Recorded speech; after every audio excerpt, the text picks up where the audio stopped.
Okay, this video I'm going to be discussing all the changes I've made in my lessons plan. Unfortunately, it wouldn't let me upload a document on my PowerPoint, so I printed off a copy. I only have black and white, so I highlighted it with orange, but I'll discuss it.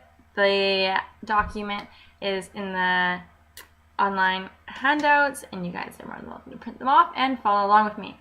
Okay, so what I made to my first change was prior to the lesson plan, before you even teach anything, I think like just exposing them to like videos and like watch them in the other students' languages. So say if there was like Koreans, they could speak, they could have videos in their language, or if there was Portuguese, if there were Serbians, and so on.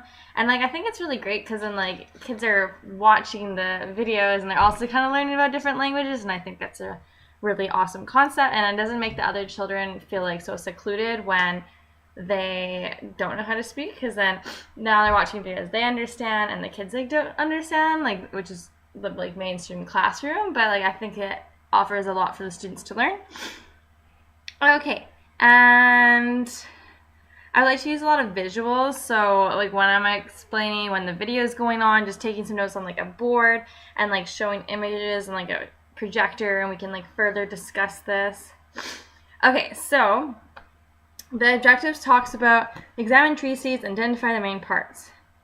So I am all about hands-on, so I think like even having just like a mini plant and like calling it a tree, just to use an example, and like having like all the dirt and the soil out, and then getting people to point and say what it is. And like for the students that don't have English as their first language and are very new to it, they're more than welcome to use a translator here.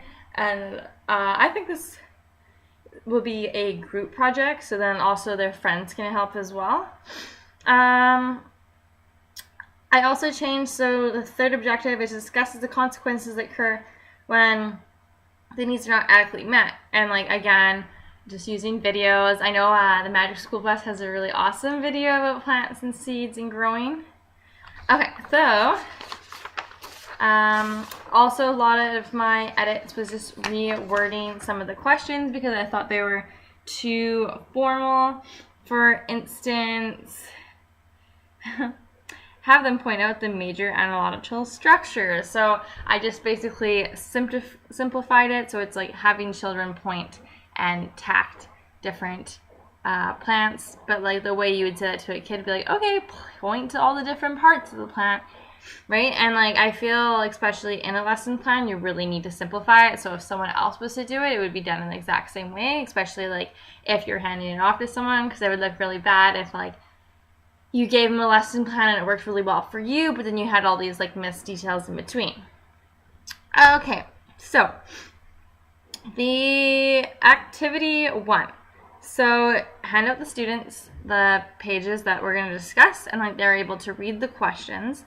And when I hand them out, I'll have them all color coded and like bold words that are important. So I put here like all tree terms in one color, so like I could put like all the tree terms in green, and then all like the seed words in brown, and then it kind of like gets students thinking. And then like if there's a diagram on the page where they have to point to all the different seed parts, then like the line part of the seed could be brown, and then children can make that two colored connections, and that's a really powerful tool.